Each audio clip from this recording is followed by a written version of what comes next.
رسوله الكريم أما بعد فأعوذ بالله من الشيطان الرجيم بسم الله الرحمن الرحيم الحمد لله رب العالمين صدق الله مولانا العظيم۔ میرے محترم بزرگوں اور دوستوں عزیز ساتھیوں، آج کا دن بڑی خوشی کا دن ہے کہ آج ہی کے دن ہمارا ملک انگریزوں سے آزاد ہوا تھا۔ پورے ملک میں بدامنی تھی اور ظاہر سی بات ہے جب غیروں کے قبضے میں کوئی چیز جاتی ہے تو اس کے ساتھ وہ بہت ہی کھلواڑ کا معاملہ کرتے ہیں۔ انگریز تو آئے تھے بہت ہی اچھی شکل بنا کر، تجارت کے عنوان پر، ملک کی خدمت کے عنوان پر، لیکن دھیرے دھیرے ان کی نیتیں بدلتی رہی اور وہ اپنا ہاتھ مضبوط کرتے رہے۔ اول مرحلے میں جن کی نیتیں غلط ہوتی ہیں تو شروعات میں تو چیزیں ایسی پیش کرتے ہیں، لگتا ہے کہ ان سے اچھا انسان تو کوئی ہے ہی نہیں۔ خوب خوبصورت انداز میں باتیں کرتے ہیں اور خوب خدمت کا جذبہ دکھاتے ہیں۔ ایسا ہی کچھ انگریزوں نے بھی کیا، پرائیویٹ لمیٹڈ کمپنی کی بنیاد ڈالی اور اس میں یہ بات کی گئی کہ یہاں کے لوگوں کو خوب روزگار دیا جائے گا، یہاں کے لوگوں کو مواقع فراہم کیے جائیں گے، لوگ ترقی کریں گے۔ چنانچہ وہ اپنے کام میں پھر مصروف ہوئے اور دھیرے دھیرے پورے ملک پر وہ قابض ہونے لگے۔ جب ان کی یہ حالت ہمارے اکابرین نے دیکھی، ہمارے ملک کے دانش مندوں نے دیکھی، تو پھر یہ بات طے ہوئی کہ نہیں، ان سے مقابلہ ہوگا، ان سے ایک دم سے بات چیت کا معاملہ کیا جائے گا۔ چنانچہ پھر اس کی شکلیں بنی اور ہمارے اکابرین نے بڑھ چڑھ کر حصہ لیا۔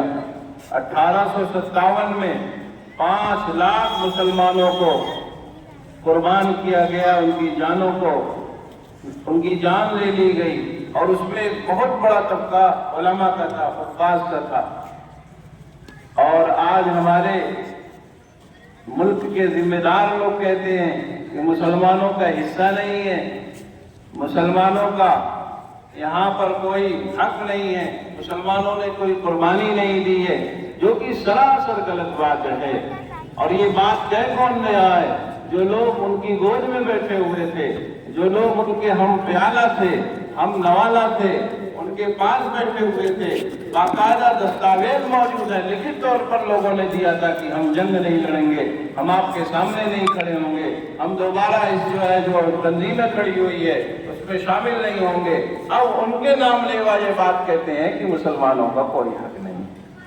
بہرحال یہ ملک ہمارا ہے، ہمارا تھا، ہمارا ہے، اور آئندہ بھی انشاءاللہ مسلمانوں کا بھی رہے گا۔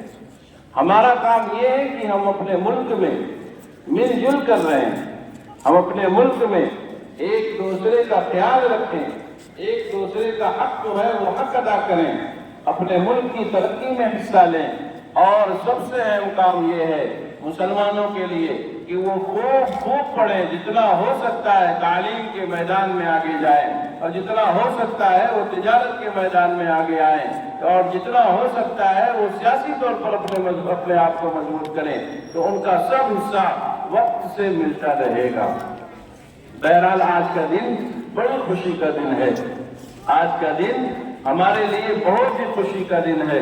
ہمارے بزرگوں نے، ہمارے اکابرین نے، یہ جو تنظیمیں کھڑی ہوئی تھی، جو دشمن سے اور انگریزوں سے لڑنے کے لیے جماعت کھڑی کی گئی تھی، وہ اس لیے تھی کہ ہمارے ملک میں رہنے والے لوگ بہت ہی آسانی کے ساتھ اپنے مذہبی فرائض کو انجام دے سکیں۔